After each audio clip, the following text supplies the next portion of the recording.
खड्गे च सुरेन्द्रे च कौशिके पाद संस्पृशि निर्विशेष मनस्काय श्री वीरस्वामिने नमः। आरहत वाङ्मय में कहा गया है, धम्मज्जियं च व्यवहारम बुद्धे हायरियम सया तमायरंतो व्यवहारम गरहम नाभिगच्छै। आदमी का जीवन धर्म का स्थान बन जाए। धर्म स्थान वैसे अलग अलग भौतिक रूप में भी होते हैं। कहीं मंदिर है, कहीं जैन स्थानक उपाश्रय, कहीं कोई तेरापंथ भवन, कहीं चर्च है, और भी अलग अलग धर्म स्थान हो सकते हैं। और उनकी उपयोगिता भी अस्वीकृत नहीं की जा रही है।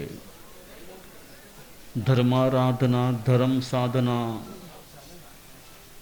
जनता का सम्मर्द होता है, उसमें प्रवचन होना, उसके लिए धर्मस्थान, हॉल, सभागार, इनकी उपयोगिता हो सकती है। और धर्मस्थान होते हैं तो लोगों को एक केंद्र इकट्ठा होने का, एक सार्वजनिक सा केंद्र मिल जाता है कि ये सबका अपना समाज का स्थान है, धर्म स्थान है, यहाँ जाने में कोई संकोच नहीं।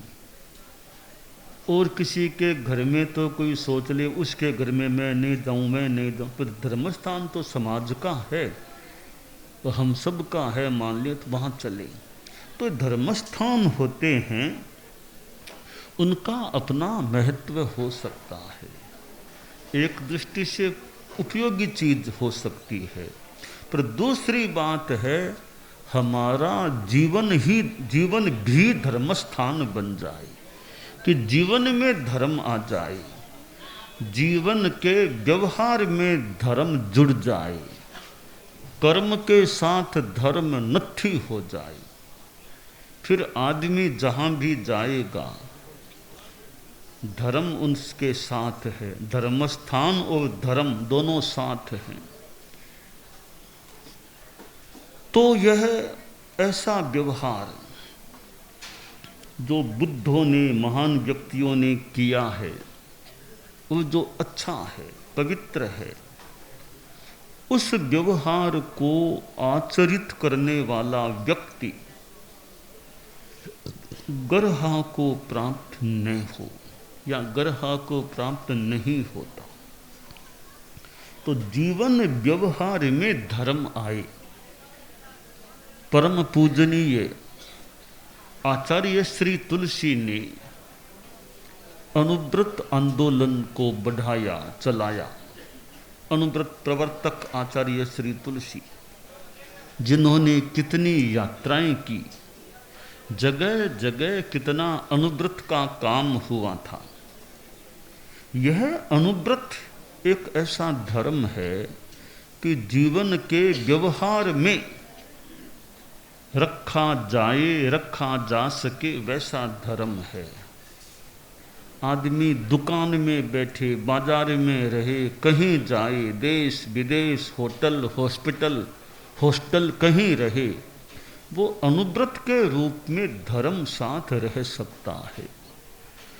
और अलग अलग वर्गीय अनुव्रत भी बनाए गए हैं, विद्यार्थी अनुव्रत, शिक्षक अनुव्रत, व्यापारी आदि आदि अलग अलग अनुव्रत है। वैसे एक कॉमन अनुव्रत की आचार संहिता भी है।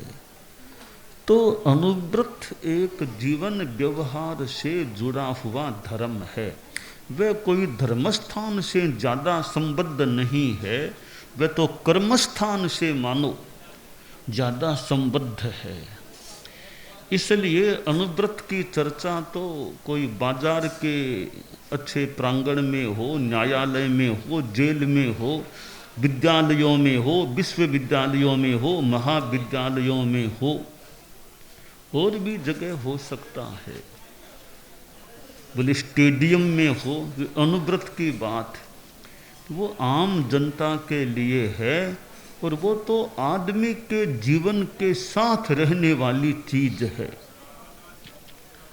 धर्मस्थान में भी उपासना साधना बहुत अच्छी बात है, तो अनुव्रत की बात तो धर्मस्थानों के बाहर भी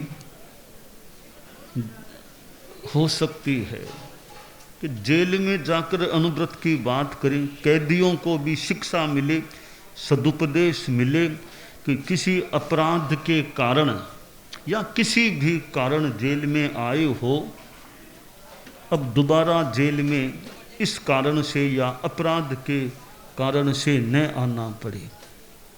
विद्यालयों में विद्यार्थियों को अच्छी बातें मिले, तो जीवन व्यवहार के साथ धर्म आए। एक राजा था, वह एक धर्माचार्य से मिला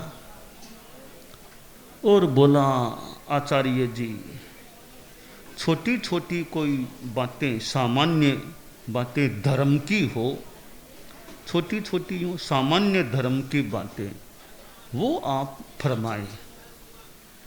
आचार्य जी ने वो धर्म की सामान्य सी बातें बताई। पात्रे दानम गुरु सुविनयः सर्वसत्त्वानुकंपा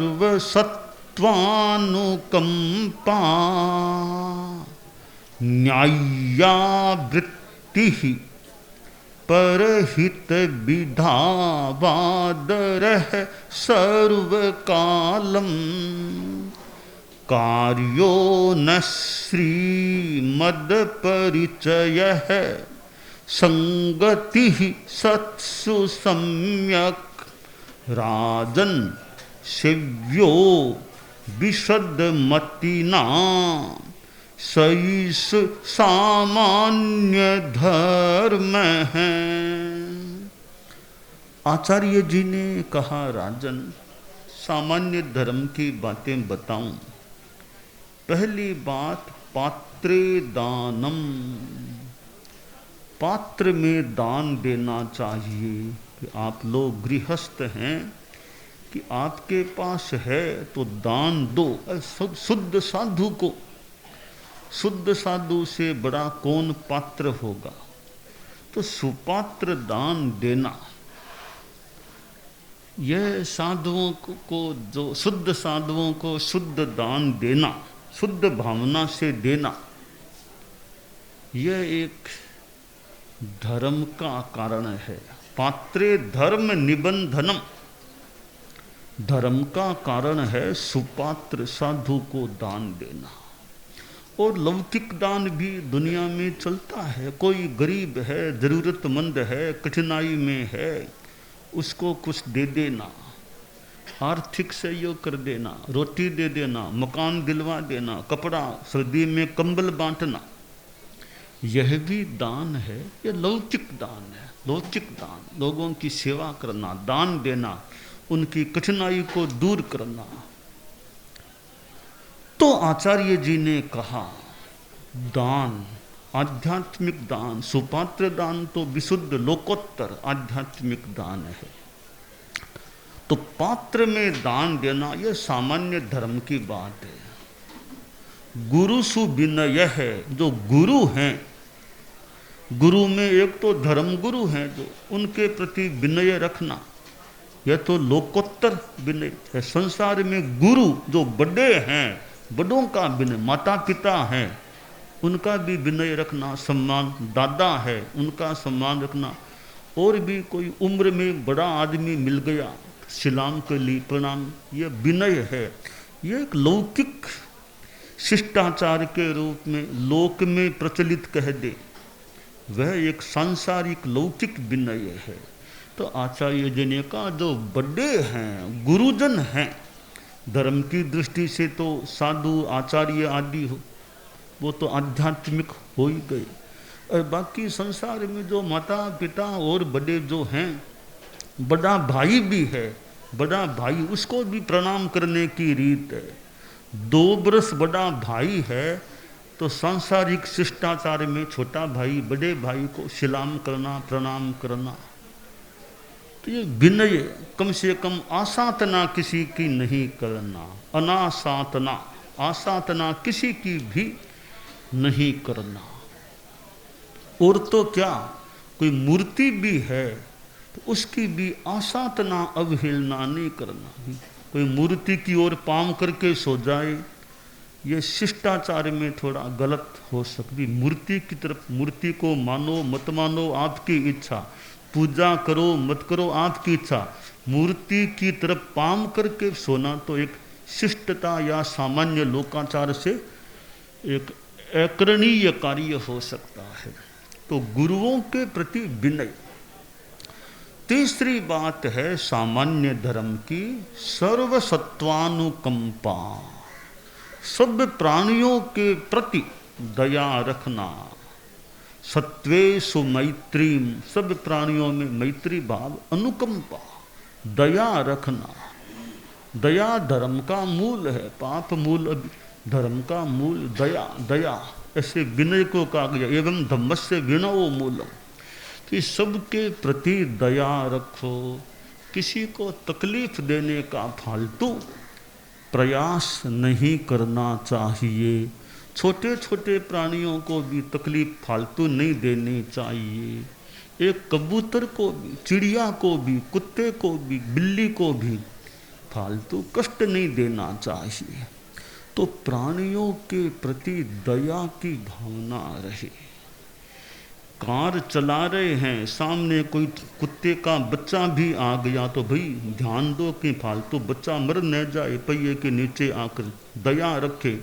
मैं कार चला रहा हूँ, सामने कुत्ते का बच्चा कुकरिया आ गया है, वो कहीं मर न जाए, पहिए के नीचे आकर कार को रोक लिया। भाई बेचारा छोटा बच्चा है, बच्चा हो बड़ा हो कोई हो, प्राण तो सबके है ना, बच्चे की भी और बड़े के भी हैं।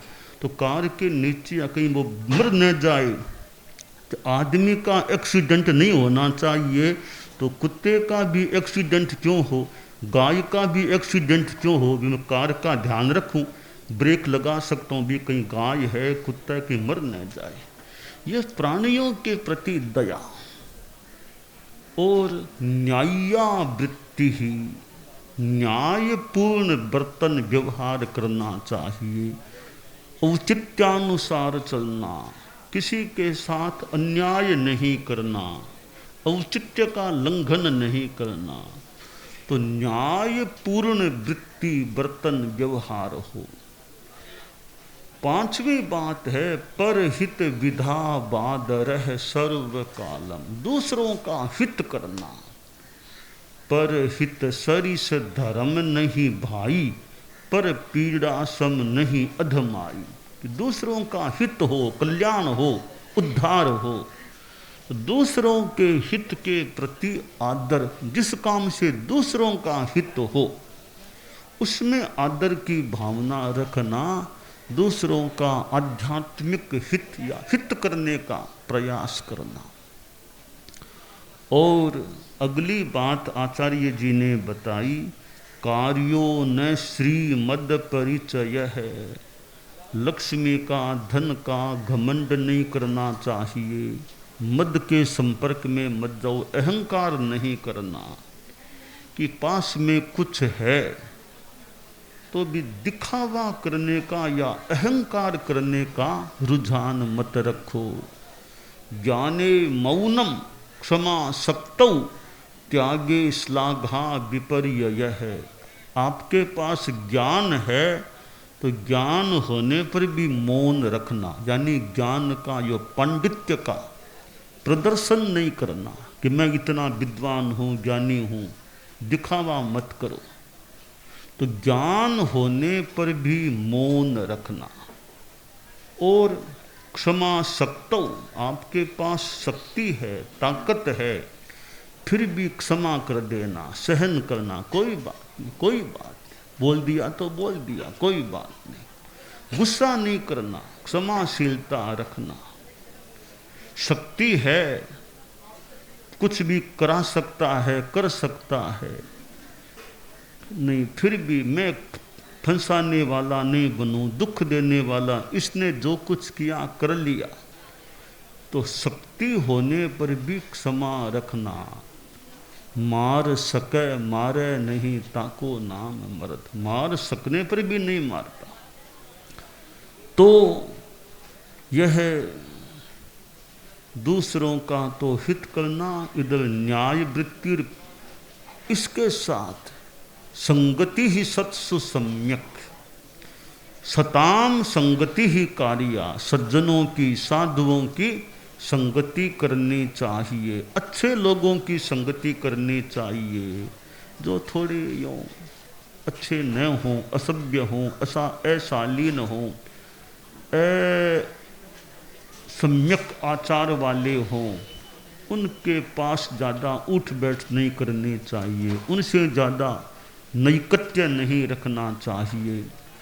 आचार्य जी ने कहा देख लो, पहली बात पात्रे दानम, पात्र में दान, दूसरी बात गुरुसु विनय है, गुरुजनों में विनय, तीसरी बात सर्व सत्वानुकंपा, सब प्राणियों के प्रति दया भाव रखना, चौथी बात न्याय्या वृत्ति ही, न्यायपूर्ण बर्तान हो, पांचवी बात परहित विधा वादरे, परहित की विधि में आदर रखना, और छठी बात कार्यो न श्री मद परिचय, घमंड नहीं करना, और सातवीं बात संगति ही सत्सु सम्यक, सज्जनों की संगति में रहना।